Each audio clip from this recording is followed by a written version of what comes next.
আপনি কি জানেন আপনার মোবাইলের ইন্টারনেট অন রেখে হোয়াটসঅ্যাপ বন্ধ রাখা যায়? এতে করে আপনার হোয়াটসঅ্যাপে কল বা কোনো মেসেজ আসবে না, কিন্তু আপনার মোবাইলের ইন্টারনেট অন থাকবে। তো এই কাজটি কিছু কিছু সময় আমাদের প্রয়োজন হয়। তো আজব এই সেটিংসটি করার জন্য আমরা আমাদের হোয়াটসঅ্যাপটি ওপেন করে নিব। দেন উপরে থ্রি ডটে একটা ক্লিক করতে হবে। দেন এখান থেকে সেটিংসে ক্লিক করতে হবে। তারপর সেটিংস অ্যান্ড স্টোরেজ ডাটায় ক্লিক করতে হবে। দেন এখানে প্রক্সিতে একটা ক্লিক করতে হবে।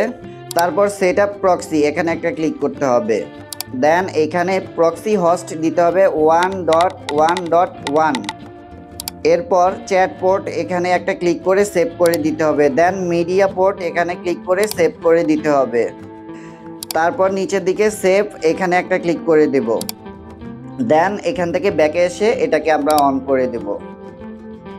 তো বন্ধুরা, আপনাদের মোবাইলে এখন থেকে ইন্টারনেট সংযোগ থাকা সত্ত্বেও আপনাদের মোবাইলের হোয়াটসঅ্যাপে কোনো কল বা মেসেজ আসবে না। কিছু কিছু সময় আমাদের এই প্রোগ্রামটা প্রয়োজন হয়। বাট এই প্রোগ্রামটা তো আপনি সেট আপ করলেন মাঝে মাঝের জন্য, কিন্তু এটা অফ করবেন কিভাবে? অফ করার জন্য আমরা পুনরায় হোয়াটসঅ্যাপের সেটিংসে যাব। সেটিংসে যাওয়ার পরে এখান থেকে এটা অফ করে দিব। তো বন্ধুরা, আজকের ভিডিও এই পর্যন্ত। সবাই ভালো থাকবেন, সুস্থ থাকবেন। আল্লাহ হাফেজ।